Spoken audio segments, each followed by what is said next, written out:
We're wrapping up your first year as an Anderson County Councilman. Well, first of all, before we get into that, tell people why you decided to run for council. Why was that an important thing for you to do? Well, I just thought it was, a good opportunity and the right time for me to give back to my community that has meant so much to me. As I grew up there, was born and raised in the northern part of the county, and I just thought it was important for my life to give back and to serve the people up there and just to give back to the community that's been so good to me. When you were growing up and going to school there, would you have ever dreamed of being on Anderson County Councilman? Absolutely not. I'm probably the last person anybody thought, including your teachers my parents. Wouldn't have either? No. But it was just the right time, and everything lined up in my life to where I felt like it was a good opportunity for me to serve. You've got a year under your belt now, and you've been involved in a lot of committees and other things, gone through the first budget process. What has anything surprised you? What have you learned this year? Probably the complexity of the budget and just how our county finances work. And it was easy to go into office thinking I was going to learn and sit back and just kind of get my bearings. But we jumped into the budget process pretty quickly. And that is a very complicated process, but it was so enlightening to see how interested our county departments were to save money and to be frugal with the taxpayer dollar. And we made a lot of changes in how things were going about, and we were able to pass a budget with no tax increase for the second half of the year last year and this first half. And we're looking forward. We're already starting to work on the budget process now for the next year. So, but the budget process was probably the most enlightening and surprising thing that I found. I think we have a great council. We all work well together. We may not always agree on everything, but we work well together, and I think we're a good dynamic council that has a lot of good ideas that we can talk about with each other. What have been some of the biggest challenges this year for council? One of the biggest challenges right now is we're trying to find money to pave roads. I mean, the roads are in bad shape across the county, and we're studying a lot of different ways. We talked about doing a road fee, but in my opinion, it just doesn't supply enough money. And even though it was kind of fair across the board because everybody drives a car, and everybody that would drive a car would pay this fee, but it would only supply around between $3.5 and $4 million a year. Well, District 6 in itself needs about $3.3 million just to maintain our roads. And as everyone knows, the northern part of the county, because of Powdersville, is one of the fastest growing areas, if not the fastest growing unincorporated area in the state. So we have a big challenge ahead to keep our infrastructure going, and roads are a big part of that. We've made some great strides in sewer infrastructure, but roads are the big challenge. So we got to figure out a way to get money without raising millage taxes on houses and cars, because that's not the answer to pave roads. So our challenge for the next year is to figure out how to get some money to put some asphalt down on the county roads. Like you mentioned, your district is one of the fastest growing, probably going to be affected by the census and other things. One of the other big challenges, and you've already begun having meetings to talk about this, is providing recreational opportunities and finding the funding for that and all. We just had a Dolly Cooper Park meeting about that. Talk a little bit about the importance of recreation in the Dolly Cooper Park in your district. Well, recreation, whether it be just outdoor recreation or be sports related for the youth, is very important in the growth of any neighborhood or any community. And so we saw a need there with Dolly Cooper Park. We've had this been in place for quite a while. The county has invested over $2 million in Dolly Cooper to date, and we've got a long way to go there. But we need to supply an area for baseball fields. We've got a football field up there.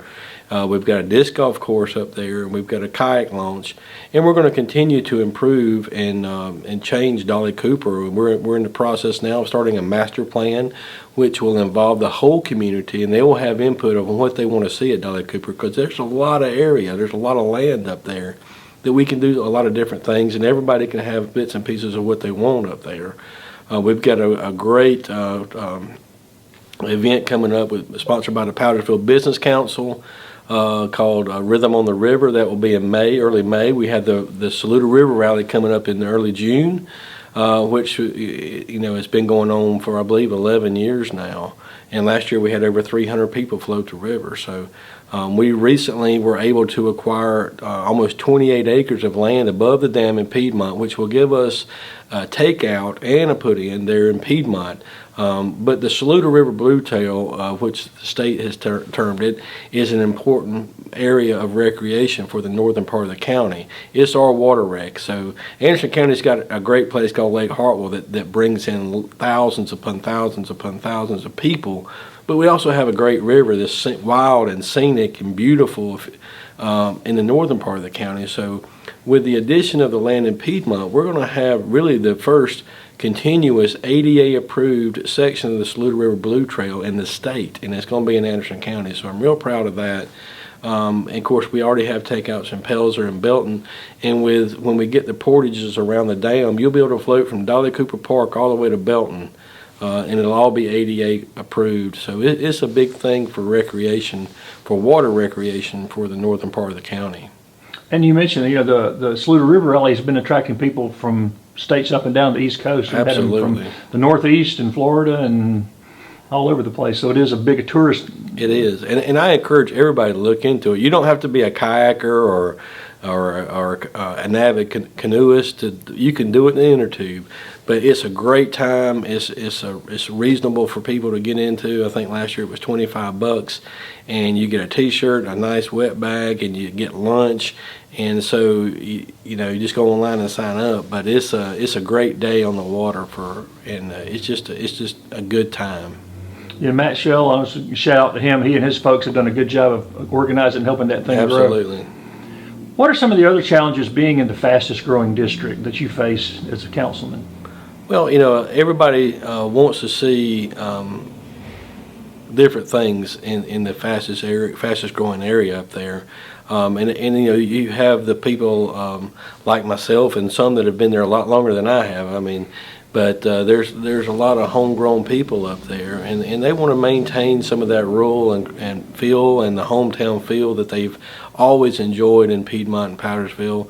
And then we have a crowd that's moved in, and we need those people moving in because we need people there living there and spending their money there. And so we got to find the right mix up there of how we grow and how we take that growth and plan for the future. What you've mentioned this before, but the people who are in your district that want to get in touch with you, what's the best way for them to communicate with you?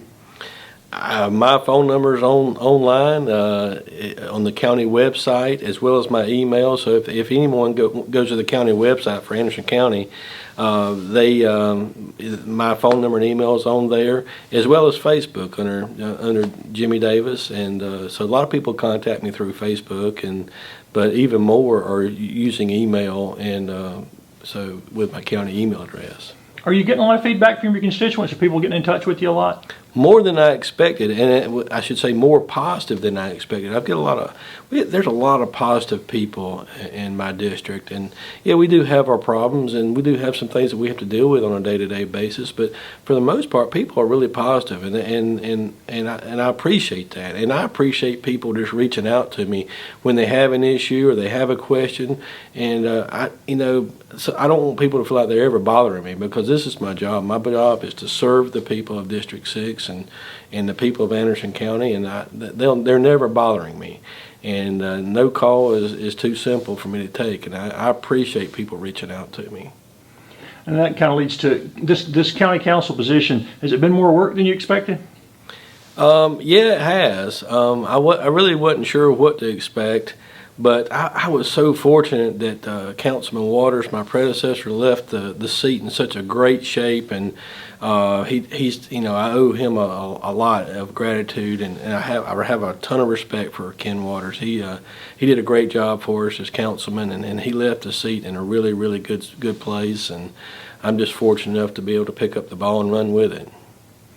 If somebody's watching you talk about this and are thinking, I've been thinking about maybe doing public service, and maybe, what would you say? Would you encourage them to get involved? I would, and I would tell them this: do as much research as you can, and and visit whatever office you're looking to run for. I mean, I encourage them to research it and visit where those offices are serving, and kind of get as much information as you can on what's going on. And I also encourage the folks of Anderson County, if you've never been to a council meeting, they're not greatly exciting meetings, but the agendas are posted online, and keep in touch with what's going on in your county, because I think the local offices have a lot to do with your everyday life. I give thanks to God first for allowing me to serve in I think the greatest county in the nation, and I thank my parents for their support and all my friends that supported me through this process. And it was an interesting journey, the political the electoral process, and I learned a lot, but at the same time I'm very humbled just to be able to serve the folks in my district, and I just want to do the best I can and leave it better than I found it.